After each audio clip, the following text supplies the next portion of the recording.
So it's not as though I just have the absence of fear. I feel it quite strongly. But there are just times when something is important enough, you believe in it enough, that you do it in spite of the fear.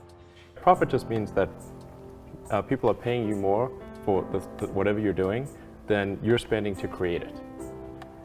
That's a good thing. and if that's not the case, then you'll be out of business, and rightfully so. You're not adding enough value. What's going on, guys? Welcome back to Foundations of Success. Today's video is going to be talking about one of my favorite entrepreneurs, Elon Musk. Started out with PayPal, made $1 billion off that, and reinvested every single penny and built up Tesla and SpaceX. He runs those companies now, and he is estimated at a net worth of about 11.5 billion the last time I checked. Lately, he's been thinking about taking Tesla private and really screwing over people who are thinking about shorting him. I wouldn't bet against him. Founds all of his businesses around taking humanity to the next level and improving humanity and the good of the whole. I hope you guys enjoy this. It's Elon Musk's Keys to Success.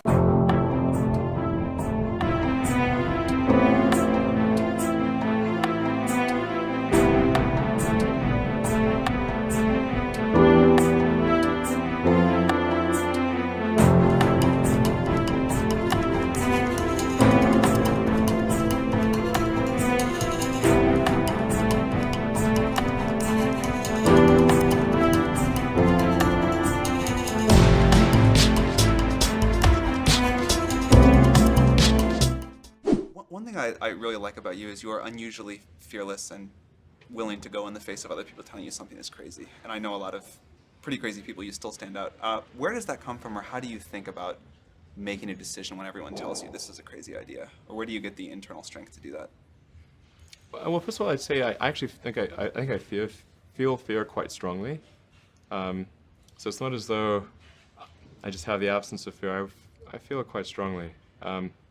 But there are just times when something is important enough, you believe in it enough, that you do it in spite of the fear.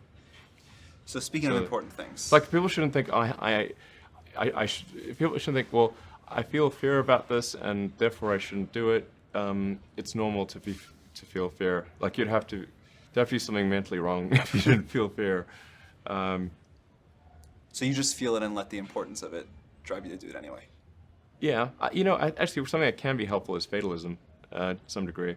If you just accept the probabilities, then that diminishes fear. When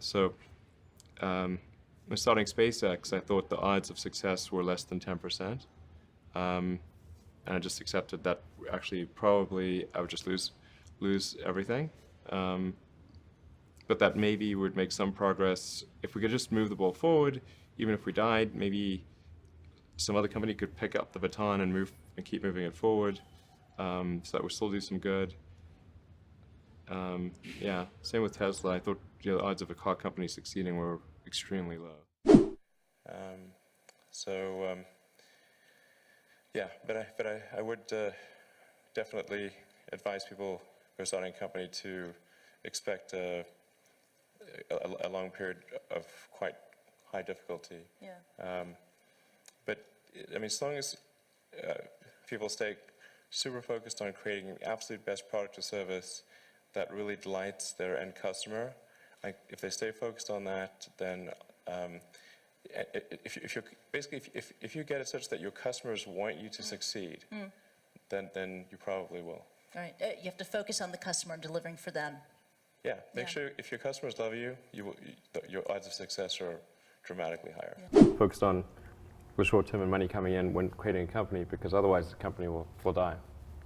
So I think that a lot of times people think like creating a company is going to be fun. I would say it's not. It's really not that fun. I mean, there are periods of fun, and there are periods of where it's just awful.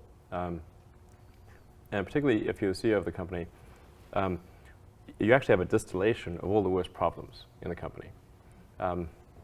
There's no point in spending your time on things that are going right. So you only spend your time on things that are going wrong. And there are things that are going wrong that other people can't take care of. So you have like the worst. You have a filter for the crappiest problem in the company. the most pernicious and painful problem. So I wouldn't say I think you have to feel quite compelled to do it, and have a fairly high pain threshold. And there's a friend of mine who says like starting a company is like staring into the abyss and eating glass. And there's some truth to that. The staring into the abyss part is that you're going to be constantly facing the extermination of the company, because most startups fail. It's like 90%, arguably 99% of startups fail. So, that's the staring into the abyss part. You're constantly saying, okay, if I don't get this right, the company will die. It can be quite stressful. And then the eating glass part is you've got to do the problems. You've got to work on the problems that the company needs you to work on, not the problems you want to work on. And so that's you end up working on problems that you'd really wish you weren't working on. And so that's the eating glass part. And that goes on for a long time. So how do you keep your focus on the big picture when you're constantly faced with, we could be out of business in a month? Well, it's just a very small percentage of mental energy is on the big picture. Like you know where you're generally heading for, and the actual path is going to be some sort of zigzaggy thing in that direction. You try not to deviate too far from the path that you want to be on, but you're going to have to do that to some degree. But I don't want to diminish the. I mean, I think the profit motive is a good one if the rules of an industry are properly set up. So there's nothing fundamentally wrong with profit. In fact, profit just means that people are paying you more for whatever you're doing than you're spending to create it. That's a good thing. and if that's not the case, then you'll be out of business, and rightfully so. Because you're not adding enough value. First of all, I really need to give some thought to like how can I provide advice that would be most helpful, and I'm not sure I've given enough thought to that to give you the best possible answer. But I think certainly being focused on something that you're confident will have high value to someone else, and just being really rigorous in making that assessment, because people tend to a natural human tendency is wishful thinking. So a challenge for entrepreneurs is to say, well, what's the difference between really believing in your ideals and sticking to them versus pursuing some unrealistic dream that doesn't actually have merit? And that is a really difficult thing to tell. Can you tell the difference between those two things? Right. You know? So you need to be sort of very rigorous in your self-analysis. I think certainly extremely tenacious, and then just work like hell. I mean, you just have to put in, 80 to 100 hour weeks every week. Gosh, And that's then a lot of work. all those things improve the odds of success. Okay. I mean, if other people are putting in 40-hour work weeks and you're putting in 100-hour work weeks, then even if you're doing the same thing, you know that in 1 year you will achieve what they achieve. You will achieve in 4 months what it takes them a year to achieve. Being innovative can be very exciting in life. Doing business sometimes requires, persistence, and sometimes could be very boring. Do you have the same fun from innovation as from business, running a business?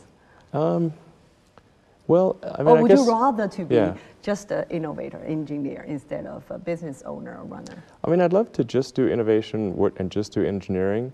But you raise a good point, because a lot of life in general, in any job, there's like you have to do your chores. There's because nobody else can do that for you, right? Well, I think to be successful at almost anything, you have to do the tough stuff and as well as the enjoyable stuff. You have to do the boring stuff as well as the non-boring stuff. And if you don't do your chores, then bad things will happen. But if they don't do the things that they don't like to do, then the company will be in trouble. Like you have to, you basically, like it's more fun to cook the meal than to clean the dishes. Okay, but you need to clean the dishes. You need to do both. Yes, you need to do both, exactly.